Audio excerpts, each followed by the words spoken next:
बिल्कुल निराधार आरोप है। मैं तो सीईओ को भी कहना चाहूँगा कि वो निराधार मतलब एकदम बिल्कुल निरीह प्राणी है। मैंने सीईओ को 11 तारीख को जरूर बुलवाया था, और बुलवाया था इस मामले में कि वहाँ पे पारू प्रखंड का एक धरपड़ी गांव है, जहाँ पे सहनी समाज के लोगों का घर जल गया था। काफ़ी गरीब लोग थे, वो 2-4-5 दिन से मेरे यहाँ डेली फ़ोन करते थे, आ रहे थे। तो मैंने उनको बुलवाया कि भाई क्यों नहीं उनको आपदा की जो राशि है क्यों नहीं उनको भुगतान कर रहे हो। वो बताए कि नहीं, ये शॉर्ट सर्किट से लगा हुआ है, इसलिए इसमें नहीं देने का प्रावधान है। मैंने कहा गलत बात है। मैं तुरंत उसी समय एसडीओ को फ़ोन लगाया, एसडीओ वेस्ट से मैंने बात की। एसडीओ साहब ने बोला कि नहीं देना है, और उन्होंने एसडीओ साहब से मैं उनकी बात करवाई। बात करवाने के बाद उन्होंने कहा कि ठीक है सर, कल हो जाएगा। फिर उस समय वहाँ से जाते हैं तो शाम में भी हमारे साथ रहने वाले लोगों के फ़ोन पे फ़ोन करते हैं, हमसे बात करते हैं। फिर कल होकर के जिस दिन चेक देने की बात थी उस दिन बात करते हैं। ये बीच में बात कहाँ से आ गई कि मारपीट और गाली गलौज करने की, मुझे समझ में नहीं आता। जाति सूचक गाली देने की भी बात हो रही है? वही तो कह रहा हूँ कि ऐसा कुछ है ही नहीं, ऐसा कहीं से है ही नहीं। और जाति सूचक मैं कैसे दूंगा? वो नाई समाज से आते हैं, और जाति सूचक बात करके मेरे ऊपर दलित और एसटी एक्ट में सुना हुआ, कैसे लग सकता है? क्या नाई को बिहार सरकार ने क्या इसमें शामिल किया है? क्या अधिकारी इस लिस्ट में अधिकारी क्या लगता है कि राजनीति कर रहे हैं उनको? नहीं, अधिकारी राजनीतिक नहीं कर रहे हैं। मुझे लगता है कहीं ना कहीं जब से सरकार बदली है, अधिकारियों को कुछ डर भय इस सरकार में लगा। और अपराधी मैं आज भी कह रहा हूँ कि जो मेरा सीईओ है बहुत ही निरीह प्राणी है और बहुत कमज़ोर है।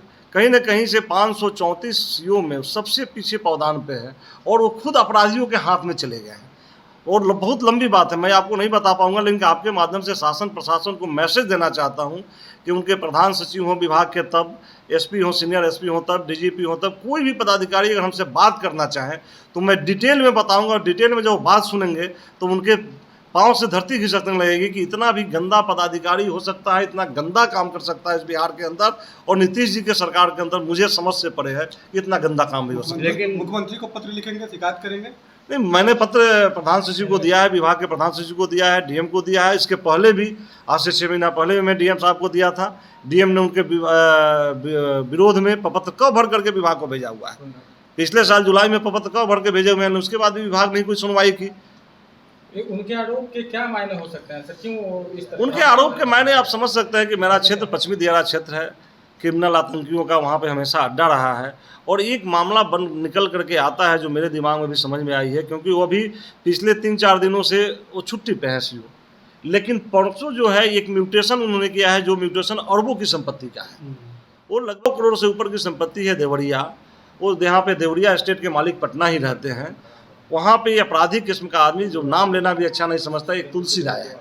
और तुलसी राय ने उस ज़मीन को रजिस्ट्री करवाया, और उसके म्यूटेशन के लिए मुझे लगता है परसों रात में उस ज़मीन का म्यूटेशन हुआ है।